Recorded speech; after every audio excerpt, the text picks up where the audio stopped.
কি গো গিন্নি, এটা কিসের ফর্দ? কোনো অনুষ্ঠান হবে নাকি? বিয়ে হবে গো। বিয়ে? কার বিয়ে? ভগবান শিবের সাথে দেবী পার্বতীর বিয়ে।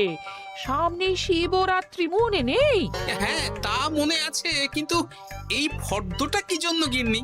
আমি শিবরাত্রির দিন বিকেলে বাবার মাথায় দুধ ঢালতে যাব, তাই তোমাকে আগে থেকে লিখে দিলাম কি কি লাগবে। সব আগে আগে নিয়ে আসবে। হ্যাঁ, দেখি কি লেখা আছে।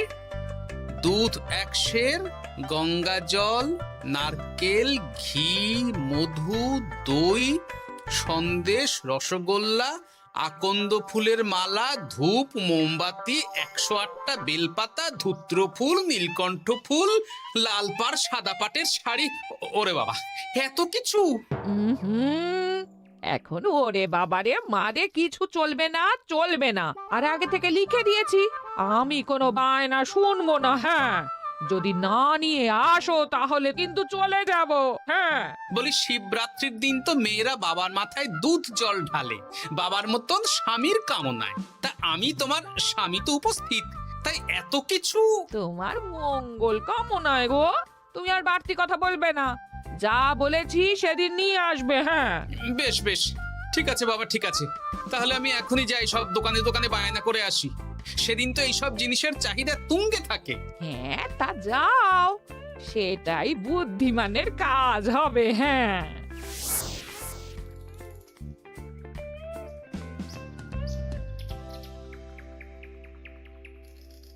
আরে এই তো পুটির বাবা, সকালে রাজসভায় গিয়েছিলে কিন্তু তেমন কোনো কথা হলো না। হ্যাঁ গোপাল দাদা, এখন কি যে করি।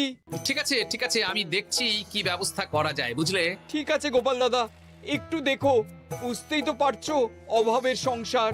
হ্যাঁ হ্যাঁ, কোনো চিন্তা করো না।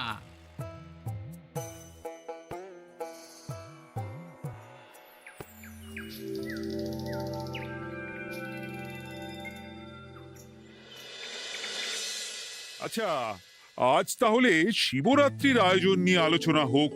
মহারাজ, এসব নিয়ে আপনি চিন্তা করবেন কেন? আরে আমার মতন একজন মন্ত্রী থাকতে আপনার মাথা ঘামানোর কোনো দরকারই নেই। না না মহারাজ, একদম মন্ত্রী মশাইকে দায়িত্ব দেবেন না। উনি প্রত্যেকবার দায়িত্ব নিয়ে সব তালগোল করে দেন, আর সব শেষে বলেন আমার ভুল হয়ে গেছে, আমাকে ছেড়ে দিন। এই গোপাল গোপাল, একদম বাজে কথা বলবে না।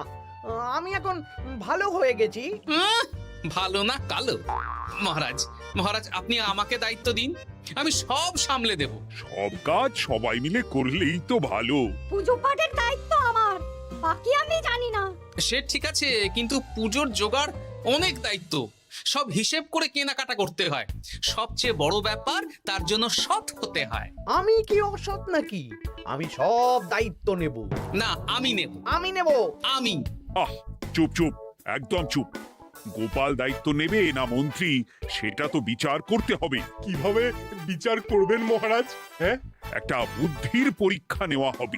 আমি এখন গোপালের চেয়ে অনেক বুদ্ধিমান হয়ে গেছি। তাহলে তো ভালো, তুমি গোপালের বুদ্ধির পরীক্ষা নাও। যদি গোপাল জিতে যায় তাহলে গোপালই দায়িত্ব পাবে, নইলে তুমি। ঠিক আছে, আমি এক্ষুনি প্রশ্ন করছি। হ্যাঁ হ্যাঁ, করুন করুন। হ্যাঁ, এমন কি জিনিস যা তুমি যতই খাও পেট ভরবে না? বাবা, মন্ত্রী কি প্রশ্ন করলে! গোপাল, বলো বলো বলো। এবার জমবে মজা। বেশ, তাহলে বলি। হ্যাঁ, বলো বলো। উত্তর হলো বাতাস। যতই খাও পেট ভরে না। গোপালের কি বুদ্ধি! ও মন্ত্রী মশাই, এই গোপাল তো প্রথম দানেই বাজিমাত করে দিল। হ্যাঁ, প্রথমটা তো সহজ ছিল। ঠিক আছে, এতই যদি বুদ্ধিমান হও তাহলে আরেকটা পরীক্ষা দাও। হ্যাঁ মন্ত্রী, বলো। এবার আপনারা একটু অপেক্ষা করুন, আমি আসছি।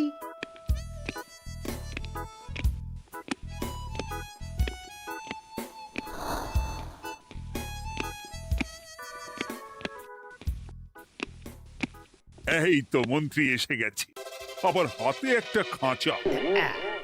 এই নাও গোপাল, এই খাঁচায় একটি অদৃশ্য মুরগি আছে। তুমি যদি বুদ্ধিমান হও তবে এর মাংস রান্না করে আজ নৈশ ভোজে মহারাজকে খাওয়াতে হবে। যদি না পারো দায়িত্বের দও পাবে না। বেশ, তাহলে দিন, আমি রাতেই আসছি, রান্না করে নিয়ে আসছি। আপনারাও সবাই হাজির থাকবেন কিন্তু।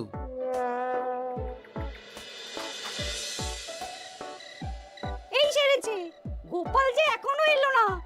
গোপাল নির্ঘাত ফেসেছে। এই তো চলে এসেছি।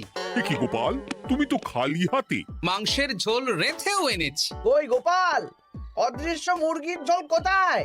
হ্যাঁ, কোথায় গোপাল? আহ, মহারাজ, অমন সুস্বাদু মুরগি আমি আগে কখনো খাইনি।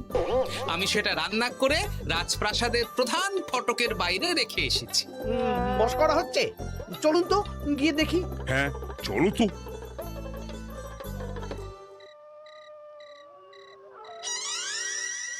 এ কি, এখানে তো কিছুই নেই, আমি তো দেখতে পাচ্ছি না।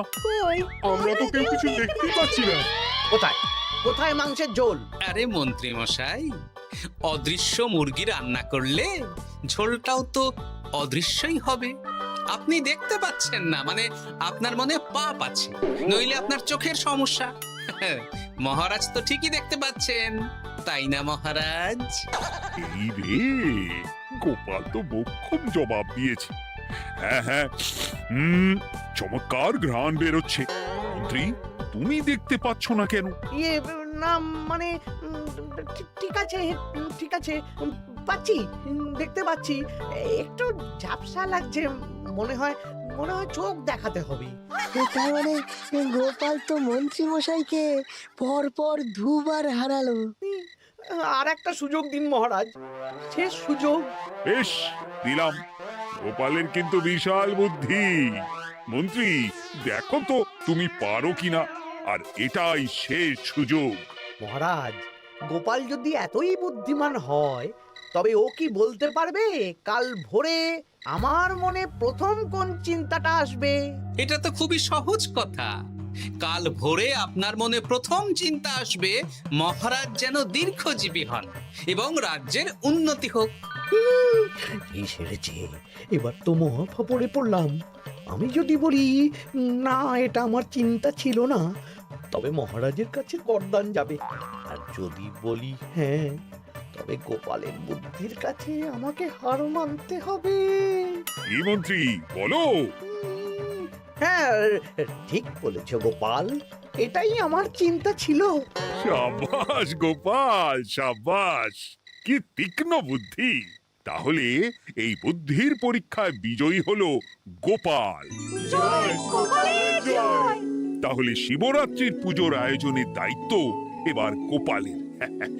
আমার আর কোনো চিন্তা রইল না। মহারাজ, গোপাল তো সব দায়িত্বই পেল, আমাকেও কিছু একটা দায়িত্ব দিন। আমিও একটা ঈশ্বরের সেবা করার সুযোগ চাই। আহ, তুমি তো হেরে গেলে। তাতে কি, ভালো কাজ করতে চাইছি, একটু সুযোগ দিন মহারাজ। বেশ, তাহলে তুমি গ্রামবাসীদের ভোগ প্রসাদ খাওয়ানোর দায়িত্বটা নাও। ধন্যবাদ মহারাজ। হ্যাঁ মন্ত্রী, মিলেমিশে কাজ করো, কিন্তু ঝামেলা করো না। না না, আমি সুষ্ঠুভাবে পালন করব। ঠিক আছে মন্ত্রী মশাই, তাহলে ওইটুকুই করুক, কিন্তু আমার কাজে কোনো বাধা দিতে আসবেন না। না না না, তোমার কাজে কোনো বাধা আসবে না। আমি ভোগ প্রসাদ বিতরণ, খাওয়া দাওয়া, এই সব ব্যাপারটা দেখব।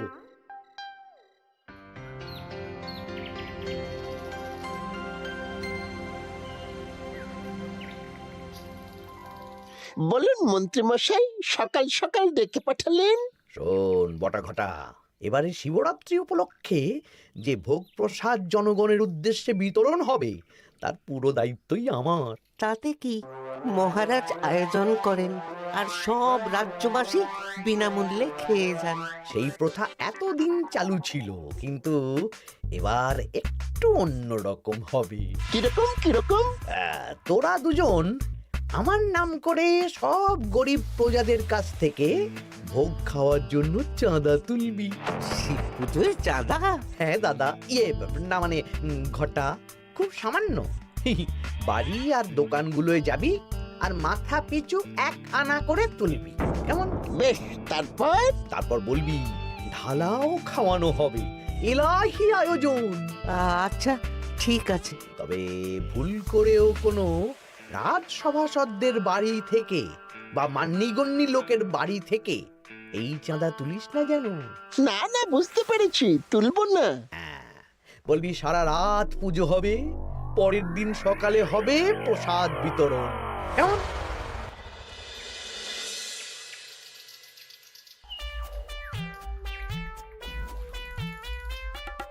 বলা, এবারে শিবরাত্রি উপলক্ষে যে পূজা হবে তার ভোগ প্রসাদ খাবে তো? নিশ্চয়ই নিশ্চয়ই। এবারে সব দায়িত্ব মন্ত্রী মশাইয়ের। এলাহি আয়োজন। তা তোমাদের বাড়িতে কতজন সদস্য? আমি আর আমার গিন্নি দুজন। তাহলে দুয়ানা দাও, একানা করে দুজন। আবার অর্থ দিতে হচ্ছে? হ্যাঁ, এলাহি আয়োজন, তাই এই সামান্য অনুদান। আচ্ছা বেশ, এই নাও দুয়ানা। চিন্তা করো না ভোলা, এমন খাওয়ানো হবে না। রাতের বেলা শিব পুজো আর পরের দিন সকালে জীব পুজো। বাবা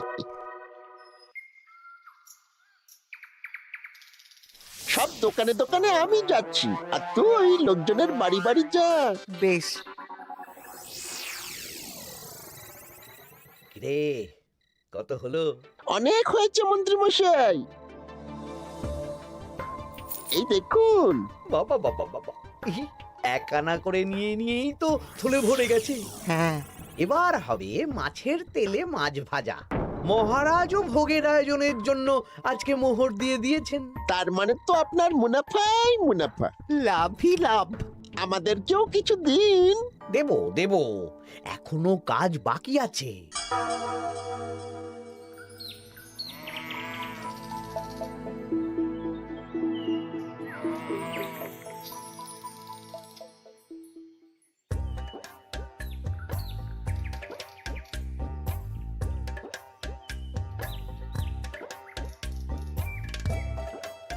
আরে আরে গোপাল দাদা যে এত কিছু কি নিয়ে যাচ্ছ? এই তো শিবরাত্রির পুজো উপলক্ষে দশকর্মার বাজার রাজবাড়ি নিয়ে যাচ্ছি। এবারে তো এলাহি ভোগের আয়োজন, রাতের বেলা শিব পুজো আর পরের দিন সকালে নাকি জীব পুজো।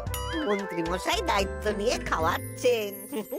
না না, খাওয়ার আয়োজন তো এমন কিছু নয়।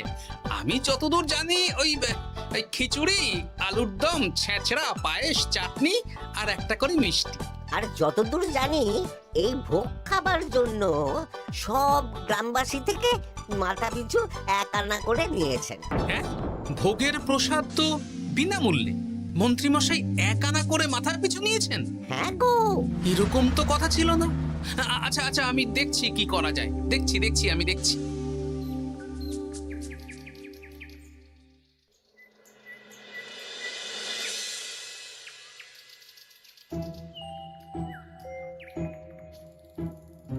ভায়া, বলছি তোমার কাছে মন্ত্রীমশাই এসেছিলেন? হ্যাঁ, চালের বায়না করে গেলেন। তা কি চালের বায়না করলেন? খুবই সাধারণ চাল, আমার দোকানে সবচেয়ে কম দামি চাল বলতে পারো। সে চাল তো আমি পুজোর দিন পাঠিয়ে দেব বলেছি। আচ্ছা, কেনাকাটার রসিদপত্র? না না, সেসব হয়নি, শেষে দেব। শোনো, মহারাজের আদেশ, মন্ত্রীমশাই যে চাল বলেছেন তার থেকে 5 গুণ উৎকৃষ্ট মানের চাল দেওয়া চাই। যে চাল রাজা বাদশারাও খুব কম খান, সবচেয়ে দামি চাল। আচ্ছা, আর ডাল? ওটাও 1 নম্বর মানের সোনামুখ দেবে। বেশ। মন্ত্রীমশাই যা যা বায়না দিয়েছেন পরিমাণ এক থাকবে, শুধু জিনিসপত্রের মান বাড়বে। ঠিক আছে? আচ্ছা ঠিক আছে। আর একথা মন্ত্রীমশাইকে জানানোর দরকার নেই, শুধু মোহরটা ওনার কাছ থেকে আদায় করে নিন। যেদিন খাওয়ানো হবে সেদিন বিকেলে যাবে, মানে শিবরাত্রির পরের দিন বিকেল। বেশ।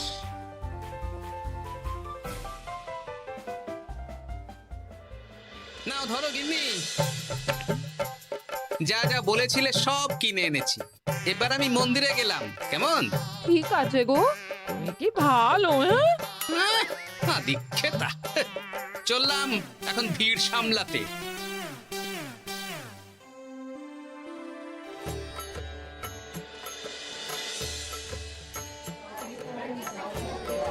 একটু সারিবদ্ধভাবে দাঁড়ান।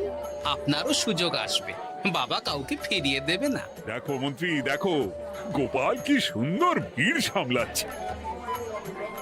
ওকে তো এই জন্যই দায়িত্ব দেওয়া। হ্যাঁ তাই তো দেখছি। ওম নমঃ শিবায়। হে ভোলানাথ, দেবাদিদেব মহাদেব সকলের কল্যাণ করুন। জয় দেবাদিদেব মহাদেবের জয়। হে ভোলেনাথ মহেশ্বর, মঙ্গল করো বাবা। জয় বাবা ভোলাদেব মহেশ্বরের জয়।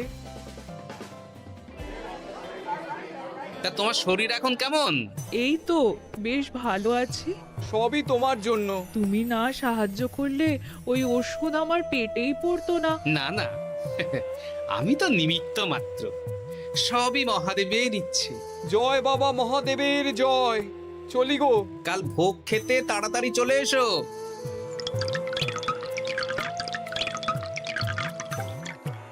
জয় দেবাদিদেব মহাদেবের জয়।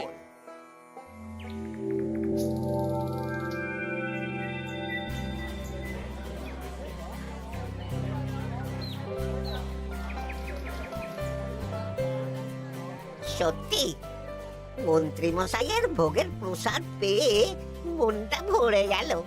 কি সুন্দর রান্না, আর খাবারের গুণমান কি ভালো। তার ওপর রসগোল্লা কত বড় বড়। এত বড় রসগোল্লা খাওয়া তো দূর, বাবার জন্মে চোখেও দেখিনি।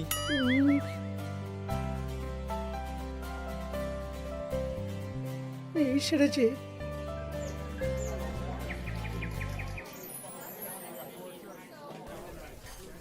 এই যে পাচক ঠাকুর, শোনো। বলুন মন্ত্রী মশাই, আজ আমি খুব খুশি। কেন? আপনি মহান। কেন?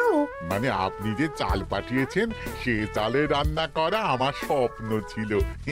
কি গন্ধ, কি গুণমান, রাজা বাদশাদের চাল বলে কথা। আমি তো খুব সাধারণ মানের চাল দিতে বলেছিলাম, 30 আনা সের মূল্যের চাল। কেন, নবাব বাদশাদের ঘরে এই চালটা থাকে। তাই? কোথা থেকে এলো? কেন, চালের দোকান থেকে এসেছে। মিষ্টিও দারুণ, রসগোল্লা তো নয়, যেন যেন একেবারে বড় বড় রাজভোগ। কি আকার, কি গুণমান, কি স্বাদ। আহা, দেখুন দেখুন দেখুন। বাবা, ভোলা এত বড় রসগোল্লা দিয়েছে। ঠিক আছে, যা হচ্ছে হতে দে। আমি তো চিন্তায় পড়ে গেছি।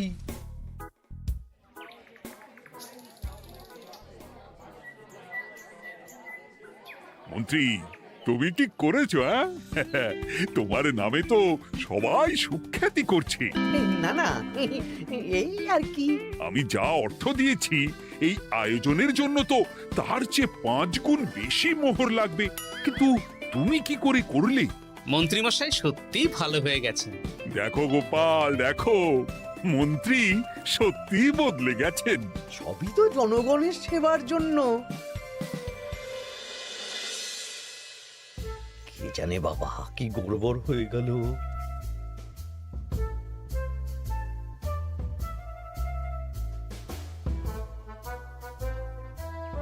মন্ত্রী মশাই, বকেয়া পাওনা নিতে এলাম। আপনার মোট হয়েছে চালের 350 মোহর, মুগ ডালের 250 মোহর, আর মশলাপাতি 100 মোহর। হ্যাঁ, বলো কি? মন্ত্রী মশাই, ওই আপনার মোট বকেয়া 300 মোহর। আর আমার এই 150 মোহর। হ্যাঁ, চলুন মহারাজ, একটু মন্ত্রীমশাইয়ের বাড়ির দিকে ঢু মেরে আসি। চল। চলুন, ওনাকে গিয়ে ধন্যবাদ জানিয়ে আসি। এই না না না, আরে আরে আমি কি করে দেব? আমি কি চন্দ্রমুখী আলু দিতে বলেছিলাম? আমি কি করে দেব? না না, ও আপনাকে দিতেই হবে। হ্যাঁ, কি বলছো মন্ত্রী? তুমি এত ভালো কাজ করেছো, এত বড় মুখ করে সকালে বললে যে সবই জনগণের সেবার জন্য। আরে আমি কিভাবে জানবো যে এত খরচ হয়ে যাবে? কেন মন্ত্রীমশাই, আপনি তো গ্রামবাসীদের থেকে অর্থ নিয়েছেন, মাথা পিছু 1 আনা করে। হ্যাঁ, মানে এসব তো কথা ছিল না। এই সেরেছে, গোপাল কি করে জেনে গেল? এসব কথা কি আর চাপা থাকে? আর সেই জন্যই তো আপনি ভালো মানের খাবার খাইয়েছেন। সত্যি তো, যে মানের খাবার খাওয়ানো হয়েছে তা কৃষ্ণনগর কেন, আশেপাশের কয়েকটা নগরের লোকও এই জিনিস চোখে দেখেনি, আর তাই তুমি অর্থ আদায় করেছো। না মানে আমি বুঝতে পারছি না, আমার অনুমতি ছাড়া এগুলো হলো কি করে? মন্ত্রী মশাই, বকেয়া পাওনা দিন, নইলে খারাপ হয়ে যাবে বলে দিচ্ছি। হয়ে গেল, আমি ভিখারি হয়ে গেলাম। অগিন্নি, মোহরের থলেগুলো নিয়ে এসো, গয়নাগাটি নিয়ে এসো। আমাকে পথে বসিয়ে দিল। কে কে আমার এত বড় সর্বনাশ করলো? আমি মন্ত্রী মশাই, আমি। আপনি যখন চাঁদা তুলে ভালো খাওয়াতে চাইছেন, তাই সবচেয়ে ভালো খাওয়ানোর ব্যবস্থা করে দিলাম, তাও আবার আপনার ঘাড় ভেঙে। আমার সর্বনাশ হয়ে গেল।